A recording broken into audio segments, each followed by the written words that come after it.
नमस्कार। आज का मोटिवेशनल वीडियो है।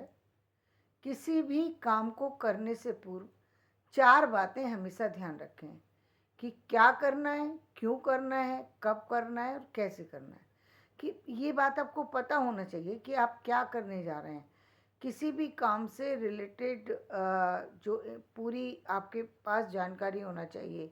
आपके पास ये पता होना चाहिए आप जो काम करने जा रहे हैं वो है क्या, उसके बारे में ज़्यादा नहीं तो थोड़ी जानकारी निश्चित रूप से आपके पास होना चाहिए। यदि जानकारी नहीं है तो उससे रिलेटेड जानकारी जो है वो या तो एजुकेशन के थ्रू लें या फिर उस व्यक्ति विशेष के द्वारा लें जो उस फील्ड में काम कर रहा है।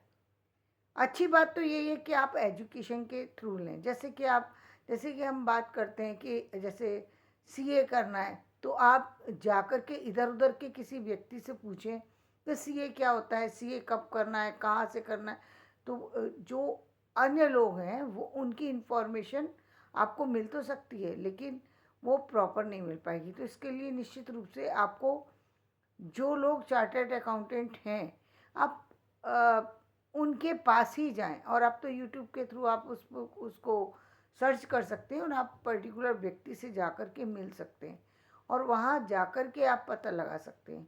या सीए के लिए कोई और अलग कोई चीज़ें हैं तो उसके बारे में पता कर सकते हैं। या सीए जैसे फिल्म लाइन है, जैसे आजकल जो और नए नए कोर्स आ रहे हैं उसके बारे में कोई इन्फॉर्मेशन लेनी है या यूनिवर्सिटी में एडमिशन लेना है तो कैसे लेना है, किस सब्जेक्ट का लेना है, क्यों लेना है भाई। आपने कोई सब्जेक्ट चुना, मान जैसे बहुत सारे आप ऐसे देख रहे हैं, बहुत सारी सी चीज़ें ऐसी देखने में आ रही हैं जहाँ लोगों ने इंजीनियरिंग की और उसके बाद इंजीनियरिंग करने के बाद कहाँ चले गए, फिल्म लाइन में। इंजीनियरिंग की उसके बाद कहाँ चले गए, यूपीएससी में। इंजीनियरिंग की उसके बाद कहाँ चले गए, टीचिंग में। अब ये पता ही नहीं है कि टीचिंग में जाना है या आपको इंजीनियरिंग लाइन में जाना है। जी, यदि आपको टीचिंग ही करनी थी तो इंजीनियरिंग पढ़ने की क्या ज़रूरत थी। तो ये क्या था कि आपने इंजीनियरिंग ले ली, इंजीनियरिंग का सब दे रहे थे तो आपने भी दे लिया। अब आपको इंजीनियरिंग में कोई इंटरेस्ट नहीं है, आप वापस से फिर अपने टीचिंग में आ गए। तो इस तरीके से जो टाइम खराब करते हैं या उस काम में आपका मन का ना लगना, दोनों चीज़ें, या तो टाइम खराब करेंगे या पूरी लाइफ तक आप कहीं ना कहीं अंदर से छटपटाते रहेंगे कि मुझे ये काम नहीं करना था, मैं इस प्रोफेशन में गलत आ गया। तो उस प्रोफेशन को चुनने से पूर्व ये बात आपके दिमाग में होना चाहिए कि क्या करना चाहते हैं आप, ये पता होना चाहिए। क्यों करना चाहते हैं, इसके बाद सेकंड क्यों करना चाहते हैं, क्या क्या करना चाहते हैं आप। जैसे आप कह कि चलो मुझे इंजीनियरिंग करनी चाहिए, ये ठीक है। क्यों करना चाहते हैं, कहीं आपको वो उसमें इंटरेस्ट है या आप अपने पेरेंट्स को खुश करने के लिए करना चाहते हैं या अपने दोस्त के लिए करना चाहते हैं या आपको उसमें पैसा दिखाई दे रहा है इसलिए करना चाहते हैं या सारे उस समय का फ्यूचर जो है उस पर टिका हुआ है इसलिए करना चाहते हैं। आपके पास उसको करने का क्या कारण है जिसके कारण आप उस पर्टिकुलर फील्ड को चुनना चाहते हैं। जो भी आपने अपने लिए सेलेक्ट किया है वो कोई भी फील्ड हो सकता है, लेकिन फील्ड आप एक ही फील्ड में रहें, बार बार उसको चेंज ना करें। इससे समय और शक्ति और पैसा सब नष्ट होता है और व्यक्ति खुद भी कहीं ना कहीं परेशान रहता है।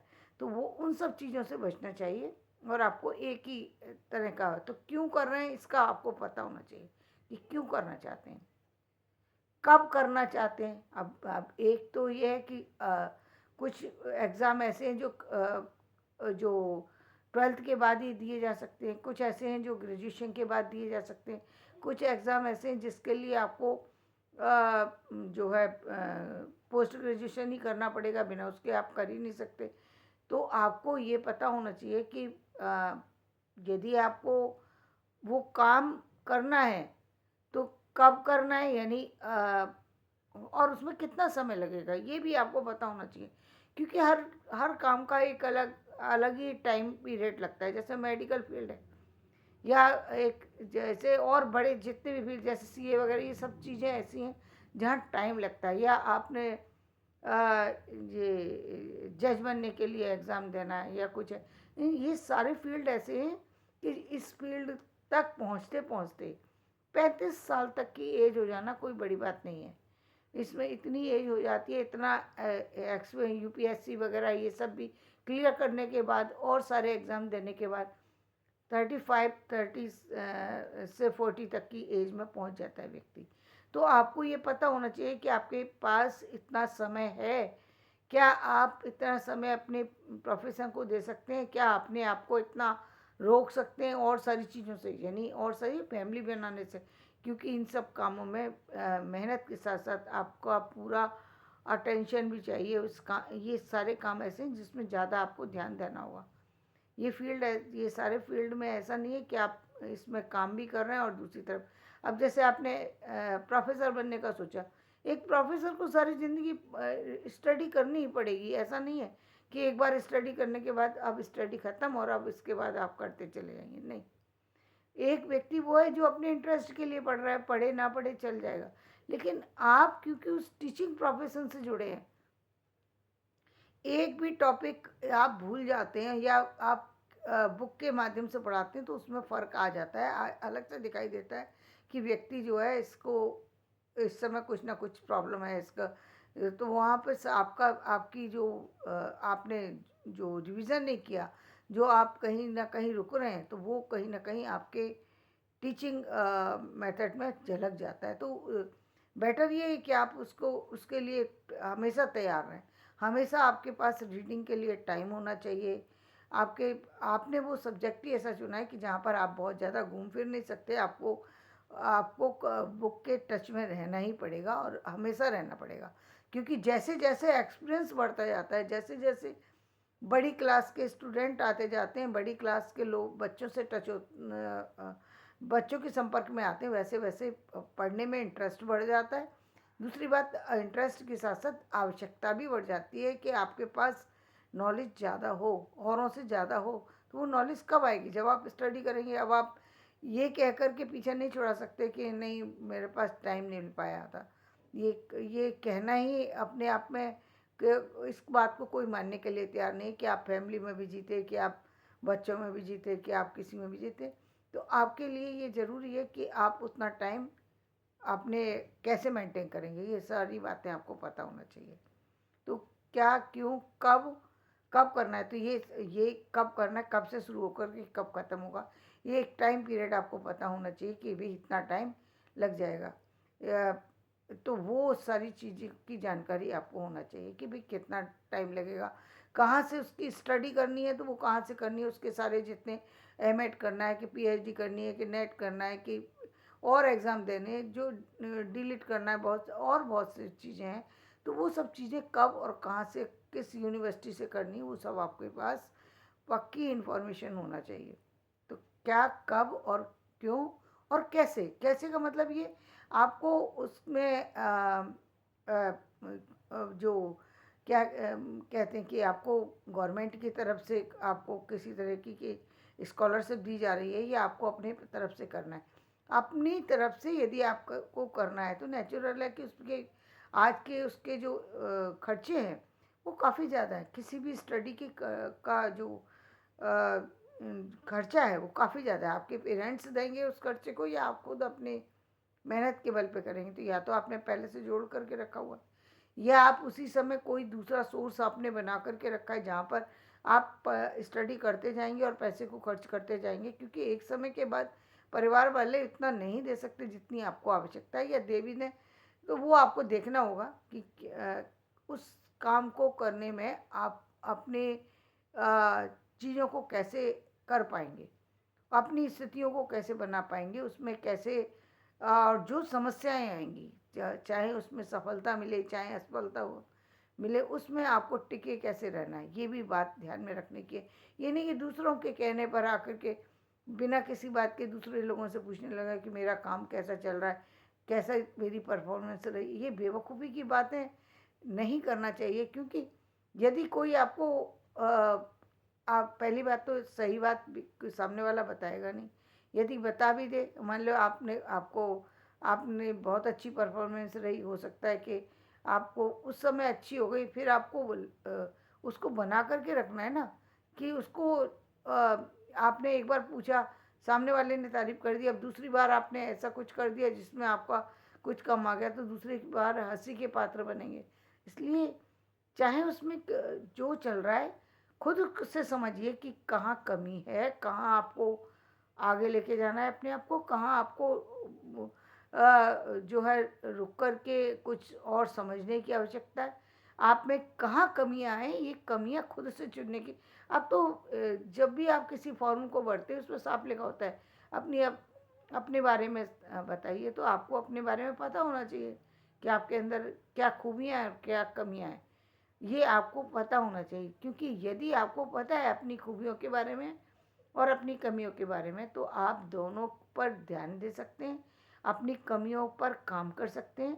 दूसरों से पूछने की आवश्यकता नहीं है कि भाई मेरे में क्या कमी है, आप बताइए। क्योंकि आप पूछने बैठेंगे तो बिना किसी बात की एक ऐसी लंबी लिस्ट लोग पकड़ा देंगे जिससे आपको चाहे कमी ना हो फिर भी अपने आप में कमी नज़र आ सकती है। आपके अंदर कहीं आपका कॉन्फिडेंस लूज हो सकता है, आपके अंदर जो काम करने की जो एक एनर्जी है वो कहीं ना कहीं डाउन हो सकती है। आप बहुत अच्छे, बहुत अच्छी आपकी परफॉर्मेंस जा रही है, बहुत अच्छा आप काम करते हैं, लेकिन कहीं ना कहीं सामने वाले ने कहा नहीं नहीं, आपका काम थोड़ा उतना लेवल का नहीं था। अब उतना लेवल का ही कहते ही आप कहीं ना कहीं आपको लगा कि कुछ तो कमी थी, इसने ऐसा बोला। कुछ नहीं कमी थी, लेकिन सामने वाला किसने अंदाज से बोल रहा है, क्यों बोल रहा है, वो उसका अपना वो है, उसकी अपने देखने का नज़रिया है। आपको व्यर्थ की बातें ना तो लोगों से पूछना चाहिए, ना उस पर ज़्यादा ध्यान देना चाहिए। खुद से चेक करो ना कि यदि कमी है तो खुद से उसको दूर करो।